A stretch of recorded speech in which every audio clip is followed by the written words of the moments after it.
Welcome to my channel Padma Sagar vlogs. ಇವತ್ತು day ಔಟ್ಗೆ ಅಂತ ಮುತ್ತತ್ತಿಗೆ ಬಂದಿದ್ದೀವಿ.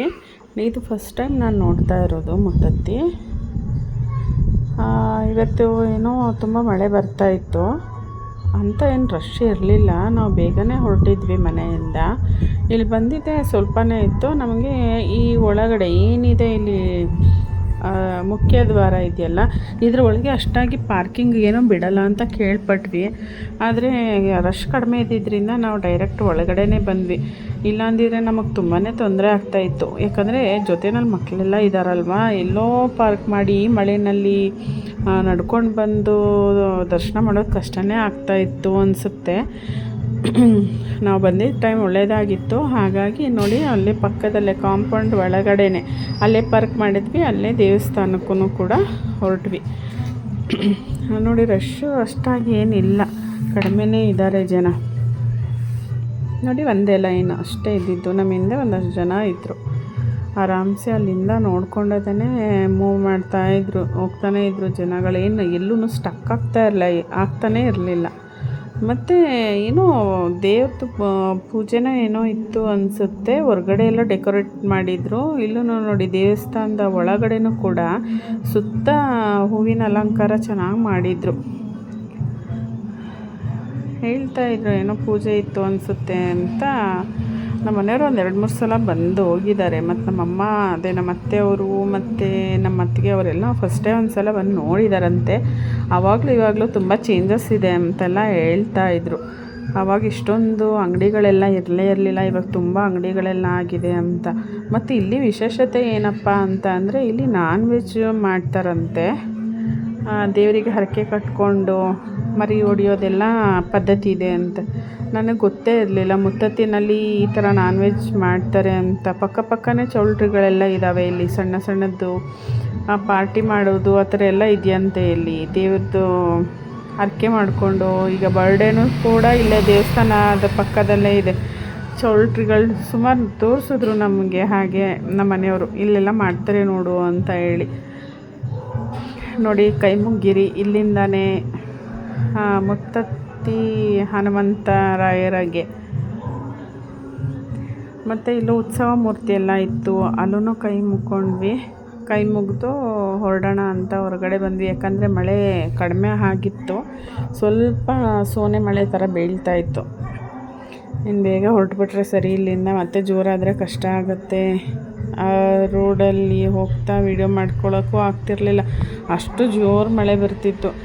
ಮತ್ತು ಅದು ರೋಡೂ ಅಷ್ಟೇ ಸಿಂಗಲ್ ರೋಡ್ ಇರುತ್ತೆ. ಆ ಕಡೆಯಿಂದ ವೆಹಿಕಲ್ ಈ ಕಡೆಯಿಂದ ಬಂದವಾಗ ಸ್ವಲ್ಪ ಬ್ಯಾಲೆನ್ಸ್ ಮಾಡೋದು ಕಷ್ಟ ಆಗುತ್ತೆ ಮಳೆ ಟೈಮ್ನಲ್ಲೆಲ್ಲ ಅಂತ ಹೇಳಿ ಬೇಗನೆ ಹೊರಟ್ಬಿಡೋಣ ಅಂತ ಹೊರಟ್ವಿ. ನೋಡಿ, ಅಲ್ಲಿ ಎಷ್ಟು ನೀರಿದೆ. ಮಳೆ ಇದು ಏನೋ ಇಲ್ಲಿಂದ ಮೇಕೆದಾಟು ಅಲ್ಲಿಗೇನೋ ನೀರು ಇಲ್ಲಿಂದ ಹೋಗುತ್ತೆ. ಹೊಗೆನಕಲ್ ಫಾಲ್ಸು ಆ ಕಡೆಗೆಲ್ಲ ಹೋಗುತ್ತೆ ಅಂತ ಹೇಳ್ತಾಯಿದ್ರು. ಚೆನ್ನಾಗಿತ್ತು ನೇಚರು. ಆ ಮಳೆ ಅವಾಗ ತಾನೇ ನಿಂತಿತ್ತು. ಒಂಥರ ಚಳಿ ಫೀಲ್ ಕೊಡ್ತಾಯಿತ್ತು ಅಂತ ಹೇಳಿ ಒಂದು ಕಡೆ ಬ್ರೇಕ್ ತಗೊಳ್ಳೋಣ ಅಂತ ಕಾಫಿಗೆ ನಿಲ್ಲಿಸಿದ್ವಿ. ಮಕ್ಕಳೆಲ್ಲ ಬಾದಾಮಿ ಹಾಲು, ನಾವೆಲ್ಲ ಕಾಫಿ ಟೀ, ಯಾರ್ಯಾರಿಗೆ ಏನೇನು ಇಷ್ಟ ಅದನ್ನು ತೊಗೊಳ್ಳೋಣ ಅಂತ ತೊಗೊಂಡ್ವಿ. ಮಕ್ಕಳೆಲ್ಲ ಬಾದಾಮಿ ಹಾಲೇ ಕುಡಿದ್ರು, ಮಕ್ಕಳಿಗೆಲ್ಲ ಕಾಫಿ ಬೇಡ ಅಂತ ಹೇಳಿ. ನೋಡಿ, ಮಳೆ ಬಂದಿದ್ದರೆ ಆ ವೆದರೇ ಚೇಂಜಸ್ ಇರುತ್ತೆ. ಹೇಗೆ ಕಾಣಿಸ್ತಾ ಇದೆ. ಅಲ್ಲಿ ಮಳೆ ಇದ್ದಿದ್ದರಿಂದ ನಮಗೆ ದೇವಸ್ಥಾನದ ಹತ್ರ ಎಲ್ಲೂ ಕೂರೋಕ್ಕೆ ನಮ್ಗೆ ಅವಕಾಶ ಇರಲಿಲ್ಲ. ಒಳಗಡೆನೂ ಕೂರಿಸ್ತಾ ಇರಲಿಲ್ಲ ಅವರು. ಹೋಗಿ ಬೇಗ ಅಂತಲೇ ಹೇಳ್ತಾಯಿದ್ರು. ಹಾಗಾಗಿ ಅಲ್ಲಿಂದ ಬರ್ತಾನೆ ಡಾಕ್ಟರ್ ವಿಷ್ಣುವರ್ಧನ್ ಅವ್ರದ್ದು ಸ್ಮಾರಕ ನೋಡೇ ಇರಲಿಲ್ಲ ನಾವು. ತುಂಬ ವರ್ಷ ಆದ್ರೂ ಕೂಡ ನೋಡಿರಲಿಲ್ಲ. ಬಂದ್ವಿ, ಈವ್ನಿಂಗ್ ಆಗಿದ್ದರಿಂದ ಕ್ಲೋಸ್ ಆಗಿಬಿಟ್ಟಿತ್ತು. ಅಂದರೆ ಜಸ್ಟ್ ಏನೋ ಇನ್ನೊಂದು 5-10 ಮಿನಿಟ್ಸ್ ಇತ್ತಂತೆ. 5:30ಗೋ 5ಗೋ ಕ್ಲೋಸಿಂಗ್ ಟೈಮು. ಅಷ್ಟರೊಳಗೆ ಪಾಪ ಅವರು ಸೆಕ್ಯೂರಿಟಿ ಅವ್ರ ಮಕ್ಕಳನ್ನೆಲ್ಲ ನೋಡಿದ್ರು. ಮತ್ತು ನಮ್ಮ ಜೊತೆ ಇನ್ನೊಂದು 2 ಕಾರವರು ಸಡನ್ ಬಂದರು. ಅವ್ರಿಗೂ ನೀನೇನು ಮಾಡೋದು, ಹೋಗಿ ಬಂದ್ಬಿಡಿ ನೋಡಿಕೊಂಡು ಅಂಥೇಳಿ ನಮಗೆ ಗೇಟ್ ಓಪನ್ ಮಾಡಿಕೊಟ್ರು. ಪಾಪ ಅವ್ರಿಗೆ ಥ್ಯಾಂಕ್ಸ್ ಹೇಳ್ತೀನಿ ಈ ವಿಡಿಯೋ ಮುಖಾಂತರನೂ. ಅಲ್ಲೂ ಹೇಳಿದ್ದೀವಿ, ಯಾಕೆಂದರೆ ಅವರು ನಮಗೆ ಬಿಡಲೇ ಇಲ್ಲ ಅಂದಿದ್ದಿದ್ರೆ ನಾವು ಇವತ್ತೂ ಕೂಡ ನೋಡೋಕ್ಕಾಗ್ತಾ ಇರಲಿಲ್ಲ. ನಾವು ಅಷ್ಟು ಬೇಗನೆ ಬಂದ್ವಿ ಅಲ್ಲಿಂದ. ನೋಡಿ ಎಷ್ಟು ಚೆನ್ನಾಗಿದೆ ಫೋಟೋಸ್ಗಳು, ನೋಡಿದ್ರೆ ಖುಷಿ ಆಗುತ್ತೆ. ನಾನು ಎಷ್ಟೋ ಫಿಲಿಮ್ಸ್ ಮೂವಿದು ನೋಡೇ ಇರಲಿಲ್ಲ, ನಾನು ವೀಡಿಯೋ ಮಾಡ್ತಿರೋದು ನೋಡಿ ಪಾಪ ಸೆಕ್ಯೂರಿಟಿ ಅವರು ಬೇಗ ಹೋಗಿ ಮತ್ತೆ ಲೈಟೆಲ್ಲ ಹಾಕಿದ್ರು. ನೋಡಿ ಚೆನ್ನಾಗಿದೆ ಅಂತ ಹೇಳಿ ನಾವು ಬೇಡ ಪರವಾಗಿಲ್ಲ ಸರ್, ಇಲ್ಲ ನೋಡ್ಕೊಂಡೋಗಿ ಇಷ್ಟೇ ಬಂದಿದ್ದೀರಾ ಅಂತ ಹೇಳಿ ಲೈಟೆಲ್ಲ ಆನ್ ಮಾಡಿ ತೋರಿಸಿದ್ರು. ನಮಗೆ ಖುಷಿ ಆಯಿತು. ನೋಡಿ ಎಷ್ಟೋ ಹಳೆ ಫೋಟೋಸ್, ಅವ್ರದ್ದು ಫ್ಯಾಮಿಲಿ ಫೋಟೋ ಮತ್ತು ಅವರು ಈವೆಂಟ್ದು ಫೋಟೋಸ್ಗಳು, ಫಿಲಿಮ್ದು ಫೋಟೋಸು ಚೆನ್ನಾಗಿ ಹಾಕಿದ್ದಾರೆ. ಒಂದು ಫ್ರೇಮ್ನಲ್ಲಿ ಅವ್ರ ಇಡೀ ಲೈಫ್ದು ಸ್ಟೋರಿ ಇದೆ ಅಲ್ಲಿ.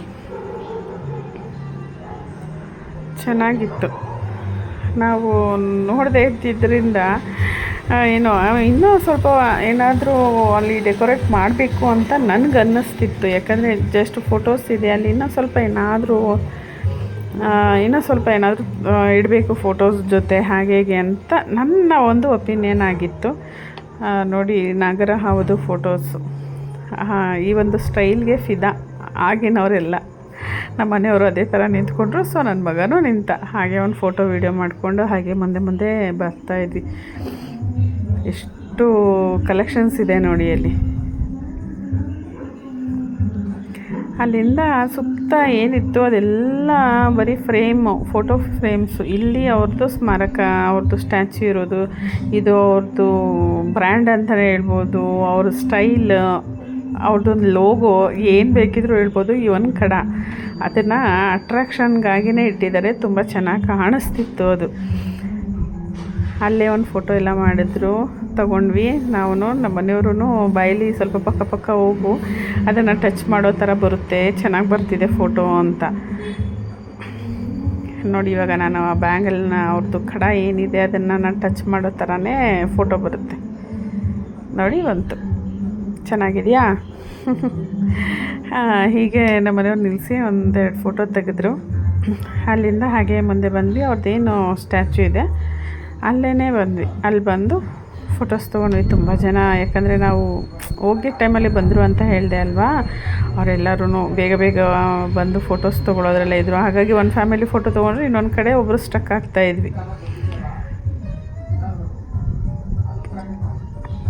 ಚೆನ್ನಾಗಿತ್ತು ಇವತ್ತಿನ ಒಂದು ಡೇ ಔಟು. ಬೆಳಗ್ಗೆ ಅಲ್ಲಿ ನೋಡ್ಕೊಂಡು ಮುತ್ತತ್ತಿ ನೋಡಿಕೊಂಡು ಇಲ್ಲಿ ಬಂದು ಇವ್ರದ್ದು ಒಂದು ಸ್ಟ್ಯಾಚ್ಯೂ ನೋಡ್ದಂಗೆ ಆಯಿತು. ಪ್ರತಿ ಸರ್ತಿನೂ ಹೇಳ್ತಾನೆ ಇದ್ವಿ ಹೋಗೋಣ ಅಂತ, ಆಗ್ತಾನೇ ಇರಲಿಲ್ಲ. ಮೈಸೂರಿನಲ್ಲಿ ಇದ್ರೂ ನಮಗೆ ನೋಡೋಕ್ಕೆ ಅದೃಷ್ಟ ಇರಲಿಲ್ಲ. ಫೈನಲಿ ಇವಾಗ ನಮಗೆ ಆ ಒಂದು ಅದೃಷ್ಟ ಬಂತು, ಹಾಗಾಗಿ ನೋಡಿದ್ವಿ. ಸೊ ಅವ್ರುಗಳನ್ನು ಫೋಟೋ ಎಲ್ಲ ತೊಗೊಂಡು ಪಕ್ಕಕ್ಕೆ ಹೋದರು. ಆಮೇಲೆ ನಾವು ಸ್ಟ್ರೈಟಾಗಿ ಬಂದು ನಿಂತ್ಕೊಂಡು ಫೋಟೋ ತೊಗೊಂಡ್ವಿ. ಅವಾಗ ಕ್ರಾಸಲ್ಲಿ ತಗೊತಾ ಇದ್ವಿ ಅಲ್ಲ.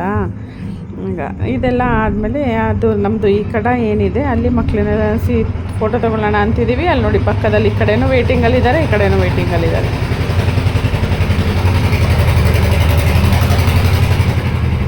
ಅವ್ರನ್ನೂ ಕೇಳ್ಕೊಂಡ್ವಿ ನಾವು, ಒಂದು ನಿಮಿಷ ನಾವು ತೊಗೊಬಿಡ್ತೀವಿ, ಆಮೇಲೆ ತೊಗೊಳ್ಳಿ, ಇಲ್ಲಾಂದರೆ ಯಾರಿಗೂ ಫೋಟೋ ತೊಗೊಳಕ್ಕಾಗಲ್ಲ ಅಂತ.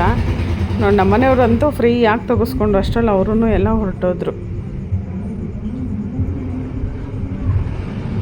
ಇಲ್ಲಿ ಬರೆದಿದ್ದಾರೆ ಅವ್ರದ್ದು ಫೇಮಸ್ ಡೈಲಾಗ್ಗಳೇನಿದೆ ಒಂದೊಂದು ಮೂವಿದು, ಅದ್ರದ್ದು ಡೈಲಾಗ್ಗಳು ಇದು ಚೆನ್ನಾಗಿ ಹಾಕಿದ್ದಾರೆ. ಅವ್ರು ಏನು ಹೇಳ್ತಾಯಿದ್ರು ಒಂದೊಂದು ಮೂವಿದಲ್ಲಿ ಆ ಒಂದು ಇದನ್ನು ಹಾಕಿದ್ರು ಚೆನ್ನಾಗಿ. ಸುತ್ತಲೂ ಇದೆ, ಆ ಸುತ್ತಲೂ ಎರಡೆರಡೇ ಲೈನ್ ಅದನ್ನು ಹಾಕಿ ಇದು ಮಾಡಿದ್ದಾರೆ.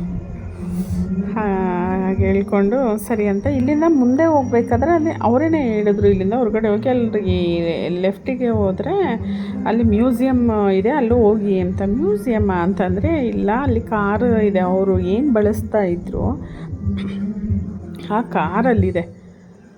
ಮತ್ತು ಅದು ಪಾರ್ಟಿ ಹಾಲೂ ಏನೋ ಇದೆ ಅಂತ ಹೇಳಿದ್ರು. ನಮಗೆ ಟೈಮ್ ಇರಲಿಲ್ಲ, ಬಂದಿದ್ದೇ ಲೇಟಾಗಿತ್ತಲ್ವ, ಅದಕ್ಕೆ ಸ್ವಲ್ಪ ಬೇಗ ಹೋಗಿ ನೋಡೋಣ ಅಂತ ಹೇಳಿ ಬಂದ್ವಿ. ಇಲ್ಲೇನಿದು ಕಾರ್ ನಿಂತಿದೆ, ಇದು ಅವ್ರದ್ದೇನೆ ಅಂತೆ, ಅವ್ರು ಬಳಸ್ತಾ ಇದ್ದಿದ್ದು, ಡಾಕ್ಟರ್ ವಿಷ್ಣುವರ್ಧನ್ ಸರ್ ಬಳಸ್ತಾ ಇದ್ದಿದ್ದಂಥ ಕಾರಂತೆ ಇದು.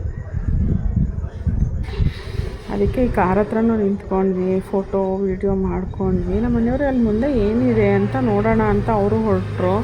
ನಾನು ಬನ್ನಿ ಫೋಟೋ ತೊಗೊಳ್ಳಿ ಅಂತ ಅಂದಷ್ಟರೊಳಗೇ ಅವ್ರು ಹೊರಟಿದ್ರು. ಸರಿ ಇರೋದ್ರಲ್ಲೇ ತಗೊಳ್ಳೋಣ ಅಂತ ನಮ್ಮ ಅತ್ತೆಗೆ ಮಕ್ಕಳನ್ನ ನಿಲ್ಲಿಸಿ ಫೋಟೋ ತೊಗೊಂಡ್ವಿ.